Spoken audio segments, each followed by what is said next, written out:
It had been raining for hours, the kind of cold, relentless Montana rain that seeped through everything and turned the quiet mountain town of Alder Ridge into a ghost of itself. Most people had long gone to bed, the streets were empty, and the only lights still burning were in Dr. Avery Collins's modest veterinary clinic, tucked at the edge of the pine forest. Avery stood in the back room, drying her hands after finishing surgery on an injured husky. Her German shepherd, Max, sat alert by the door, ears perked toward the outside. The storm howled. Lightning cracked through the dark like a warning. She glanced at the clock. 11:07 p.m. Time to lock up. But before she could reach the door, Max let out a low growl. Then, 3 sharp, frantic knocks. She froze. No one came out here this late. No one knocked like that unless something was terribly wrong. Cautiously, she approached the front entrance, peeking through the blinds. A man stood under the clinic's overhang, drenched in rain, his white shirt soaked in blood. His hand pressed against his left shoulder, trying to staunch the bleeding. His other hand reached out, knocking again, weaker this time. Avery hesitated. Every instinct screamed at her to call the police, to back away. But she didn't. She opened the door.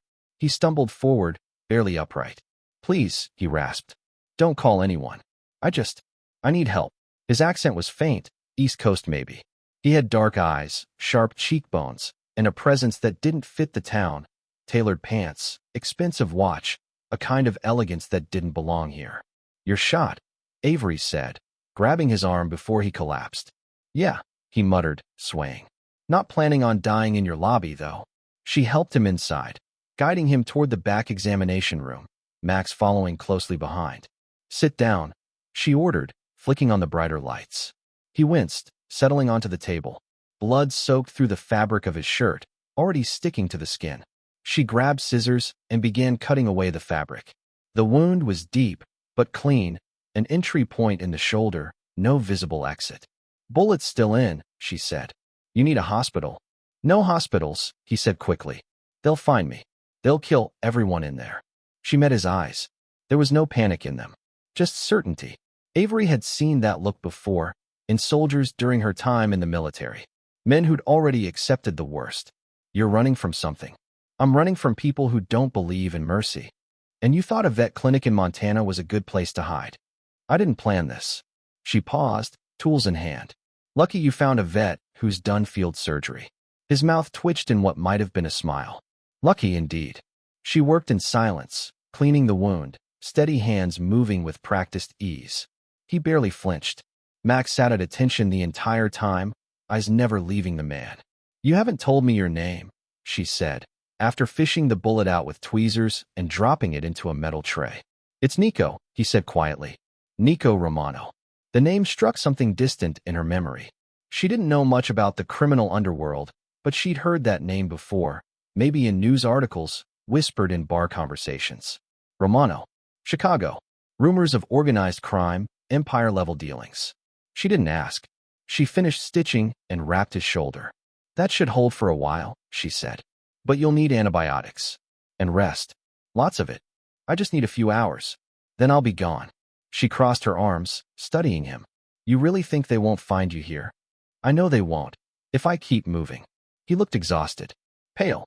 His shirt ruined, blood drying at the collar. He had the air of someone used to being in control, but now, he looked frayed. Avery sighed. "You can stay until morning.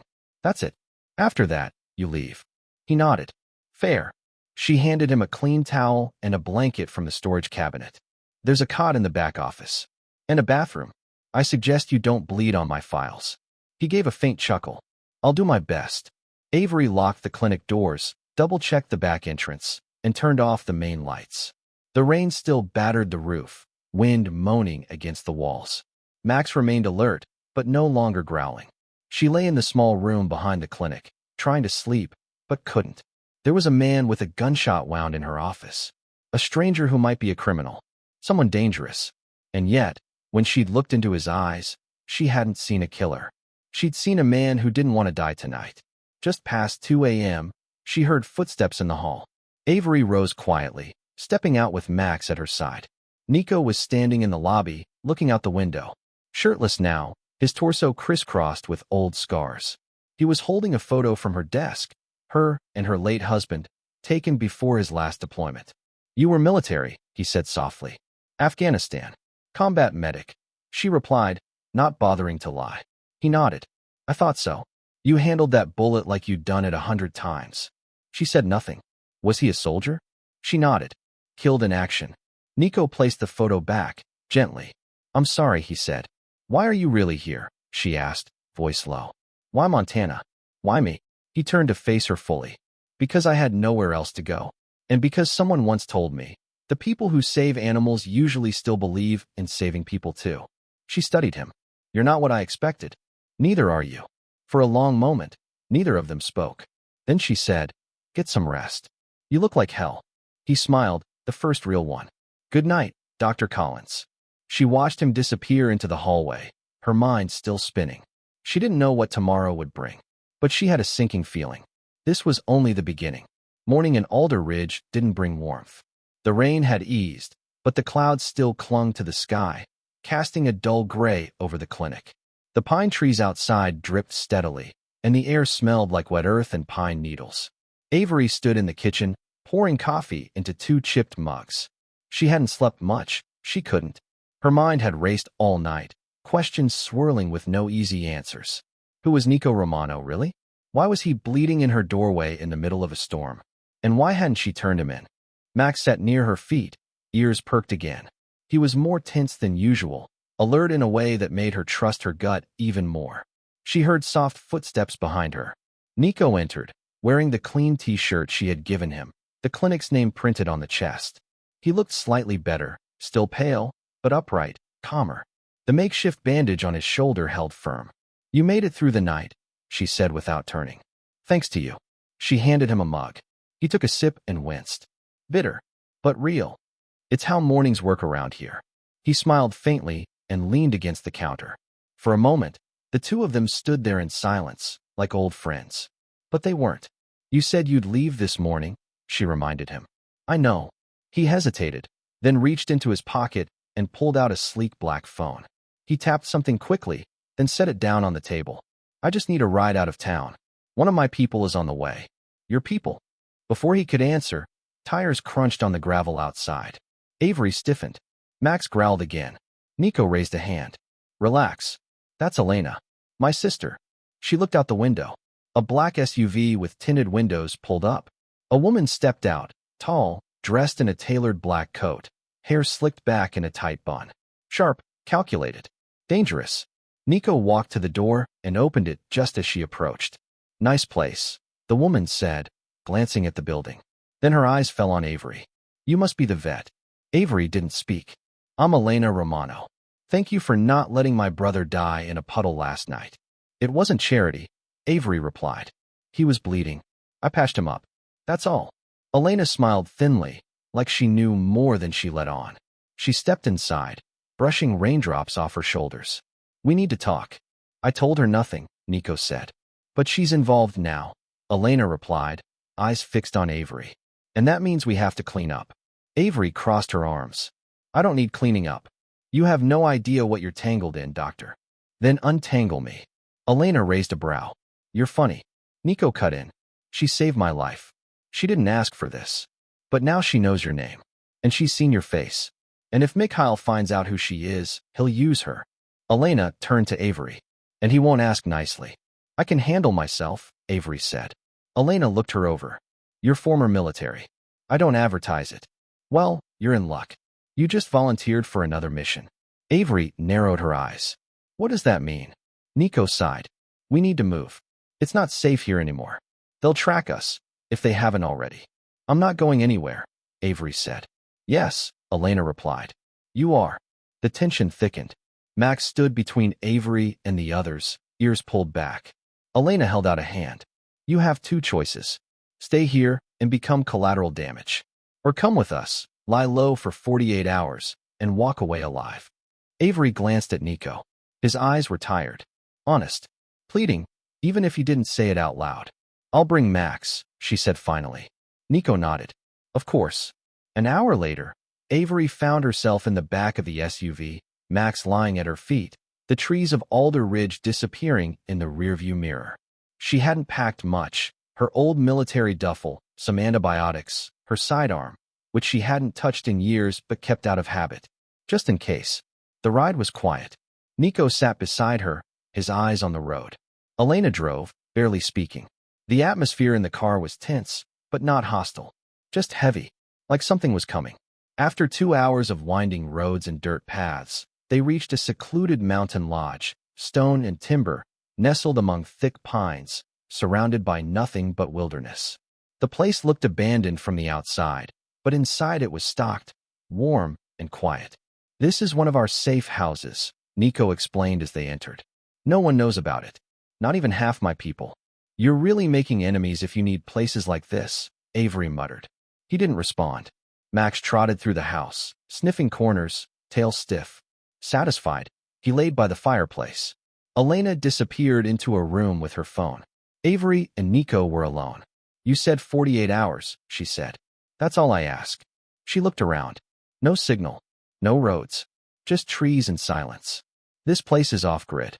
On purpose." She exhaled, pacing the room. "You knew coming here would drag someone else into this." "Why me?" Nico watched her carefully. "Because you opened the door." "That's not an answer." He hesitated. "Because I didn't think anyone else would help. And I needed help." She turned to face him fully. "You're supposed to be this dangerous man. A crime boss. And yet here you are, bleeding on my floor, hiding in the woods, running." "I'm not running," he said. "I'm repositioning." She almost laughed. "Is that what we're calling it now?" He stepped closer, slower now, favoring his injured arm. "I've done things," he said. "Things you wouldn't forgive. But I've never hurt someone who didn't deserve it. And I've never forced anyone to stay." Their eyes locked. "Then let me go," she whispered. "I will," he said. "After 48 hours." She didn't answer. Outside, the wind picked up. A storm was coming again. Inside, the fire cracked softly. And between them, something unsaid lingered. Neither trust nor fear. Just the feeling that two strangers were standing at the edge of something they couldn't name. Yet, the second night at the safe house came with its own silence, heavier than the first. The kind of silence that felt too intentional, like someone had pulled all the sound out of the world and left only tension behind. Avery sat on the back porch with a cup of tea in her hands, watching the pine trees sway in the dark. Max lay beside her, head on his paws, breathing slow and steady. The wind rustled the branches like whispers between ghosts. Inside the lodge, Nico and Elena were locked in a private conversation. Avery had heard murmured voices earlier, strategic, clipped tones, but she hadn't listened. She didn't want to hear more than she already knew. She shouldn't be here. She shouldn't have stayed. But here she was. She ran her fingers along the rim of the cup. It wasn't just pity or fear or a sense of duty that had kept her from walking away. It was something else. Something she didn't want to name. The door creaked behind her. Nico stepped out, his shoulders still bandaged, but his movements more fluid. He carried a bottle of whiskey and 2 glasses. "I thought maybe you could use something stronger," he said. She accepted the glass, took a sip. "Your sister doesn't like me. She doesn't like anyone." Avery let out a tired laugh. They sat in silence for a while. The kind that wasn't uncomfortable, just fragile. "She said you're not safe here," Avery finally said. "She's right. Then why bring me?" He took another sip before answering. "I didn't want to. At first. But when you opened that door, something changed." She looked at him. "Don't say it like that." "Like what?" "Like this is fate. Like this is more than it is." He turned to face her fully. "Then tell me what it is." She opened her mouth, then closed it. No answer came. Instead, she stood. "I'm going to check on Max and get some sleep." But as she turned to go inside, he reached gently for her hand. She didn't pull away. "I meant it," he said. "Thank you. For not letting me die." Avery stared at his hand in hers. She didn't say anything. But she didn't move, either. That night, she couldn't sleep. Not because of fear, but because something inside her had shifted, and she didn't know how to put it back. Around 3 in the morning, she got up and went to the kitchen to find water. The house was quiet. Shadows stretched across the wooden floorboards. She passed Nico's room, the door slightly ajar, but he wasn't inside. Frowning, she moved down the hall, past Elena's room. Voices. She paused just before the office. The door was almost closed, but a sliver of light leaked through the crack. Inside, Elena's voice, sharp, irritated. "We shouldn't have used her. It's reckless." We didn't use her, Nico replied, tired. That part of the plan is dead. She's still bait. Whether you admit it or not. She saved me, Elena. I'm not using her. But Vetrova thinks she's your weakness. And that's good for us. You know that. Avery felt her stomach drop. Her ears buzzed. She turned and walked back down the hall, heart pounding. The floor shifted under her feet. The air felt thinner. She had been right all along. She was bait.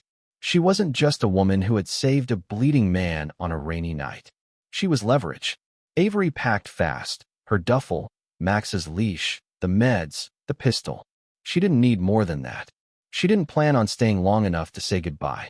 She opened the front door slowly, stepping into the cool air. The gravel crunched under her boots as she moved toward the trees. Max followed, confused but loyal. She had just reached the tree line when headlights cut through the dark. A black SUV. Wrong vehicle. Wrong time. Avery froze. The engine idled. Then 3 men stepped out. Not Elena's people. One of them raised a hand. Dr. Collins? The man called out. She backed away slowly, one hand inching toward her sidearm. We're here for a checkup, he said with a grin. Then everything moved fast. Max growled and lunged forward.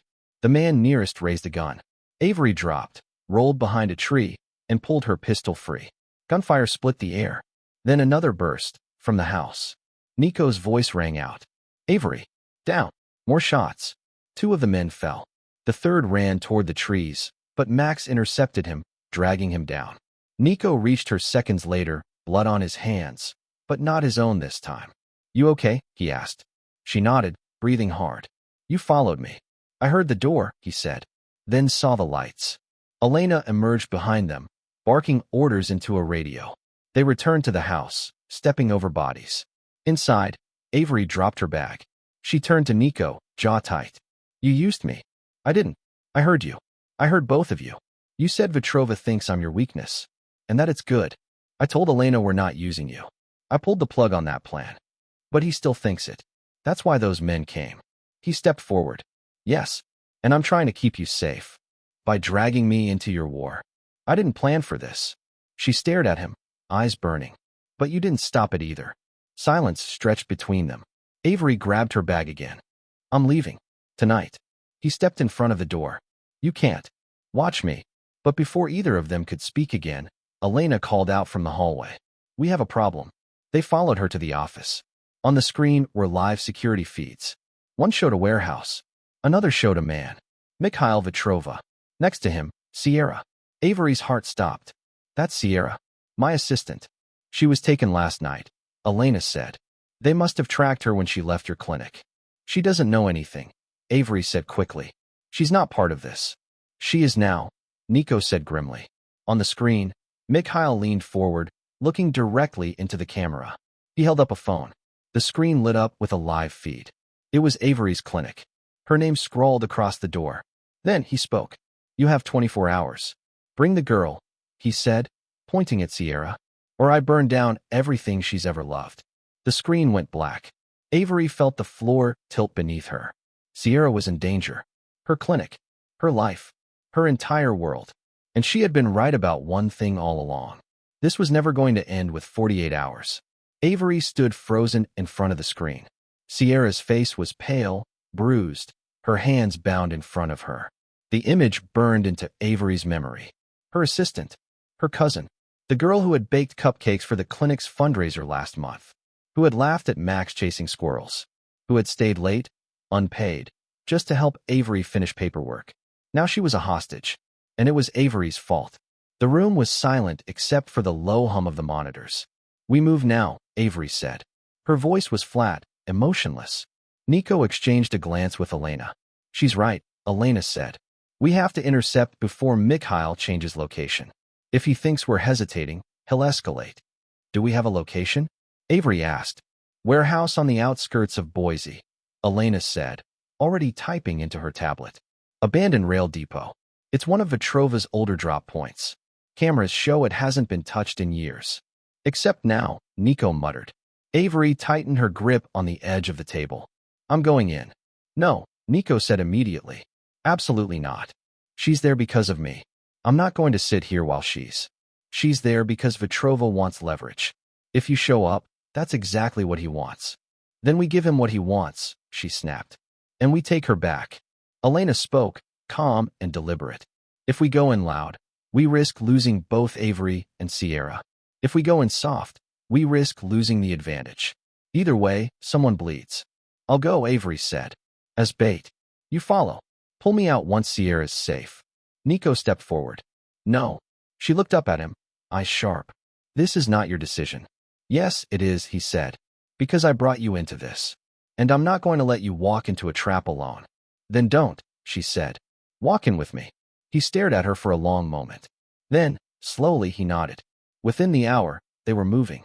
Elena coordinated a small team. Trusted people, loyal beyond money or blood.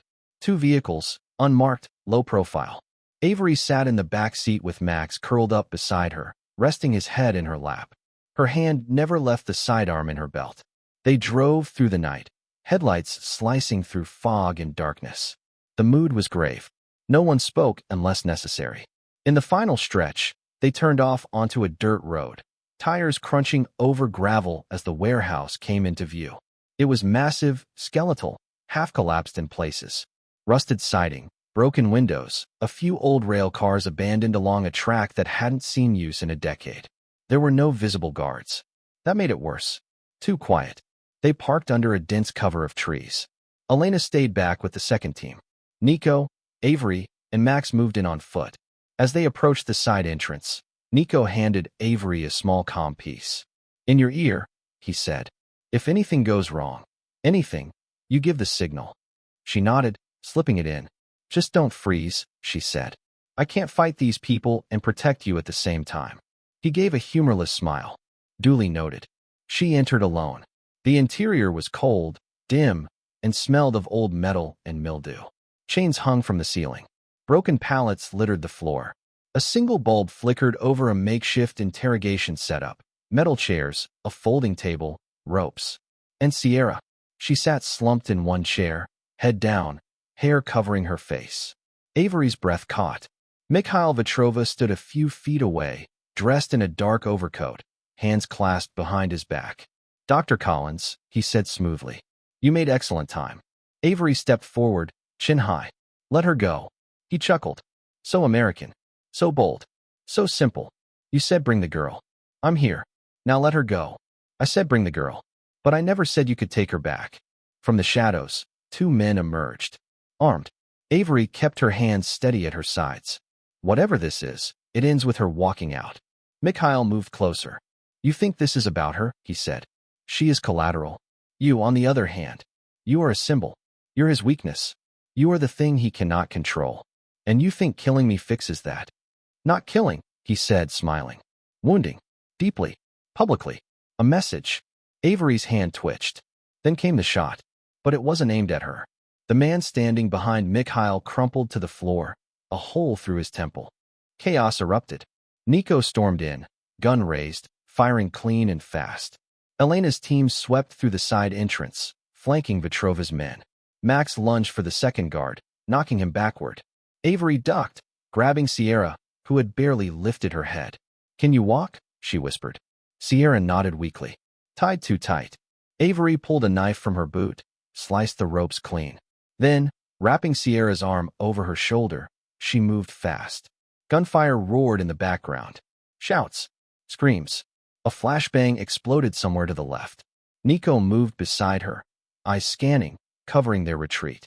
We've got to go now. They reached the exit just as flames erupted at the far end of the warehouse. Did you plant charges? Avery asked. Wasn't me, Nico said.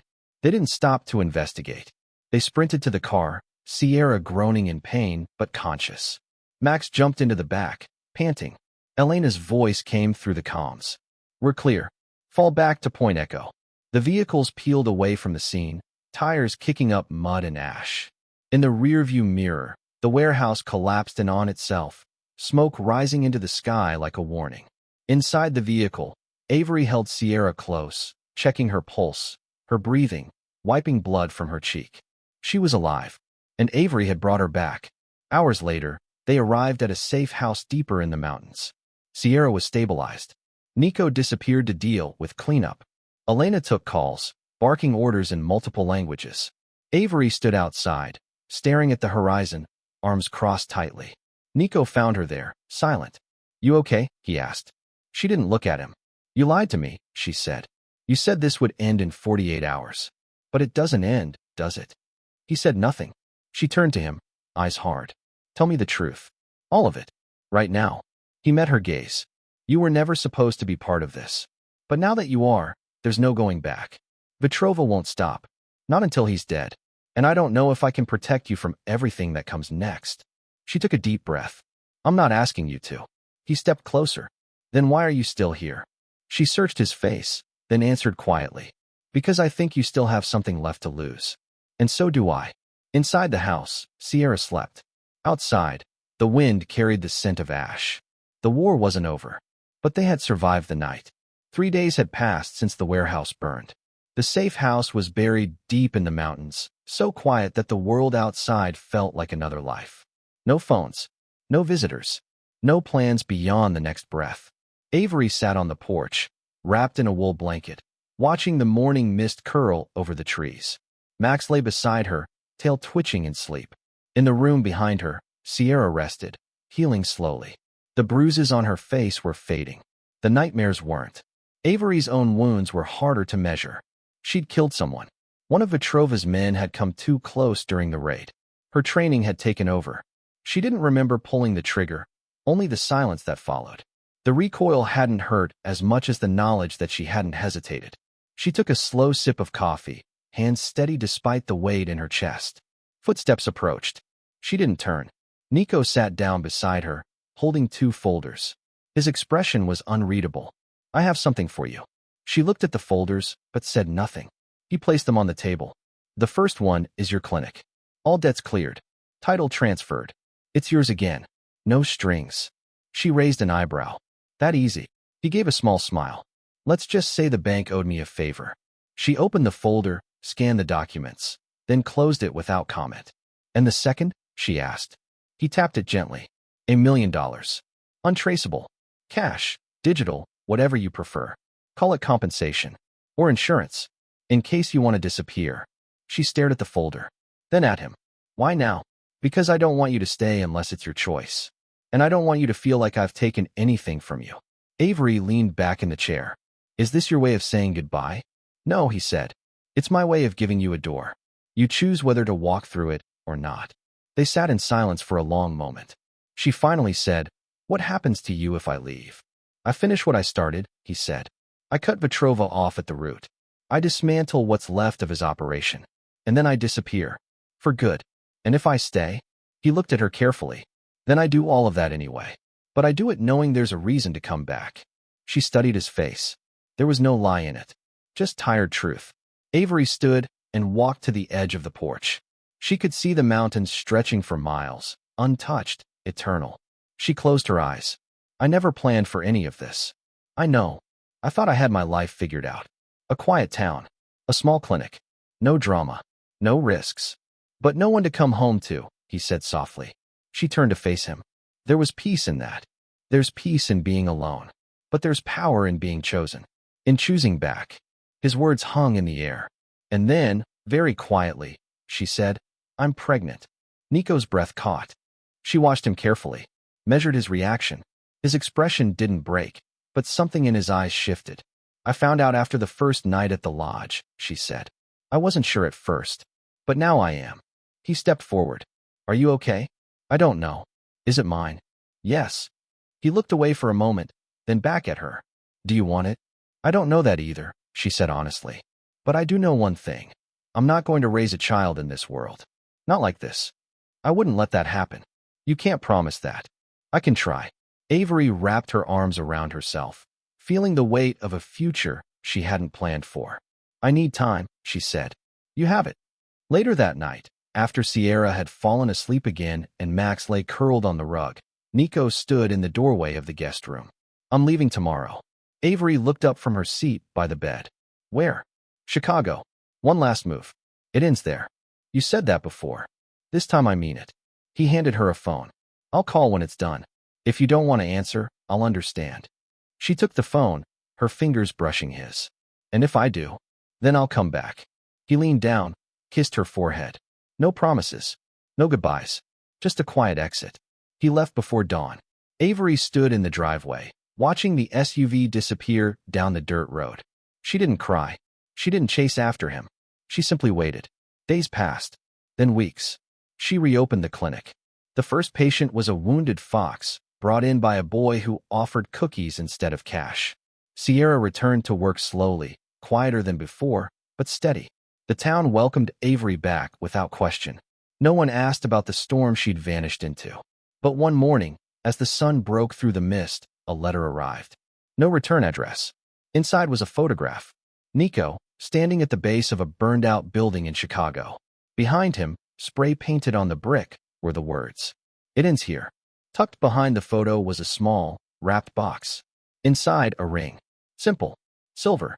Worn smooth at the edges. She stared at it for a long time, then slipped it into her pocket. That evening, she walked with Max down the trail behind her house. The air was cool. Autumn was coming. And somewhere, beyond the horizon, a man was waiting. Maybe. Maybe not. She didn't know yet. But as she stood beneath the trees, hand resting on the curve of her belly, she knew one thing with absolute clarity. She had made her choice. And whatever came next, she would face it standing.